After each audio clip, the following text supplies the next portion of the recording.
Hey, what's up? Scott Balkum here with Imagination Creation Films, and today is week 2 of the SB50 Cinematography Challenge that my friend Bill Howard and I are doing. Now, before we get into this week's challenge, take a moment to make sure that you're subscribed to both this channel and Bill Howard's channel, because we alternate the challenges back and forth each week. Also, make sure to go out to the Facebook group SB50 Cinematography Challenge and join that group as well. That's the best place to submit.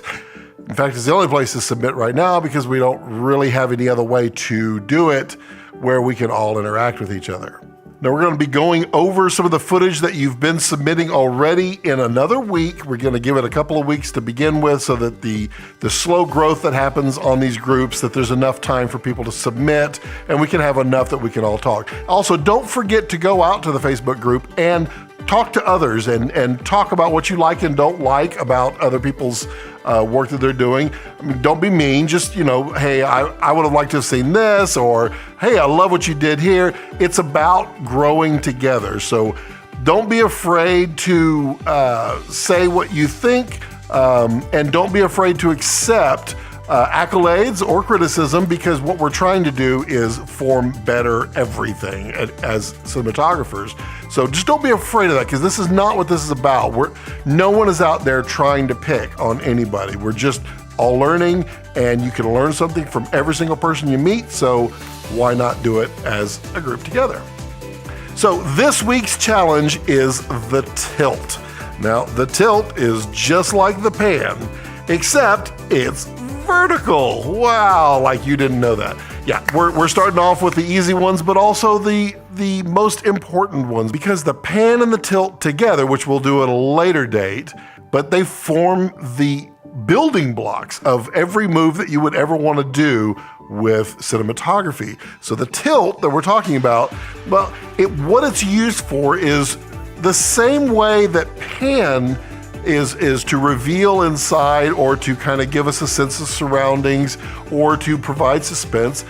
But the vertical nature of it also teams well with our human size. Our human size is vertical typically. There's certain scenarios where you'd be horizontal, but the vertical nature of our bodies allows a vertical tilt to actually convey size. You can start from the feet and slowly rise upwards, or you can start at the head and slowly come down, and you can convey the size or maybe the lack of size just by how fast you move or how slow you move. Now, a couple of tips and tricks before you get out there. I have always found, and everything is subjective, but I've always found that if you can get the more telephoto lenses when you're doing something very tall, it allows more storytelling time. Now, here's an example of what I'm talking about, just revealing this tree here. I'm going as slow as possible, but because I'm zoomed all the way in, and I'm actually fairly far from that tree, I get this very slow, menacing, how big is this tree look that's happening. Now, another thing to point out is that the cameras themselves, as you're moving around, they're gonna create motion blur depending on your shutter speed. Make sure to try to go as slow as you can depending on your shot. The more zoomed in you are, the slower you're gonna wanna go. If you're zoomed all the way out and it's a really wide shot, well, then you can go fairly fast. Obviously with like a whip tilt, which would be a really fast to get to a point, that's gonna be all motion blur on purpose. But we're gonna be doing whips at a later date. Now, one thing I want to point out is I am using a fluid head. Now, some of you are photographers and don't have a video fluid head, and that's okay. It's not the best thing in the world to be using a photography head for video moves. However, none of us are asking anybody to go out and buy anything. That's not the point of this. So you can do it with a photographic head. What I would tell you to do on a photographic head is to loosen up that axis as much as possible. That way you can move it as smoothly. And then the fewer fingers that you have on your handle, then the smoother that's going to be. Also, do make sure, because we are doing vertical, make sure that that camera is secure, because you will end up like this and your camera will end up on the ground, and that's not good for anybody. So those were my examples right here of tilt. Bill, what do you have for us?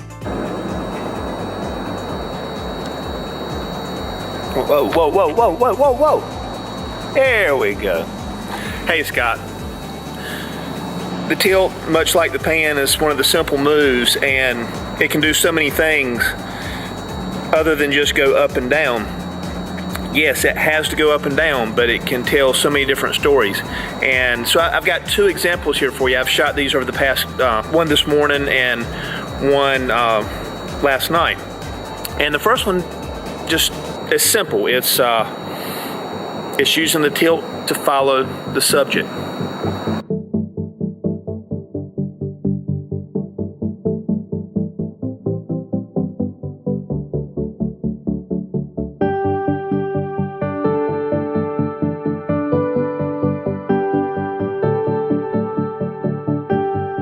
Now in this second clip, I used a drone, and basically I had the drone hovering in a stationary position, and I was shooting a piece of real estate, and so I had the camera down on the property that is for sale, and there's a golf course behind it. So what I did was, leaving the drone stationary, I just took the camera and tilted up to reveal the golf course behind it as well as the horizon. So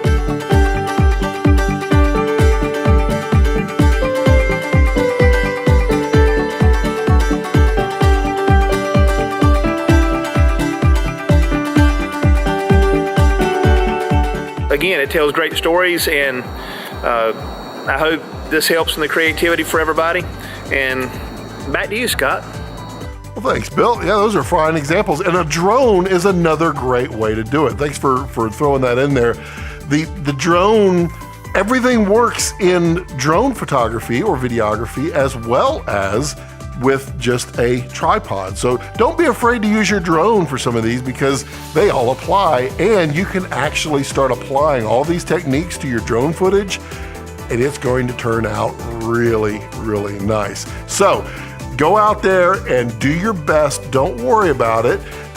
Just think about it for a little bit, what story you want to tell with your tilt and how you want to do it. Go out there and do your best, upload it to that Facebook group, and go ahead and start talking to others and let people know what you think. And it is perfectly fine to think that your work is horrible and that everyone else's is great.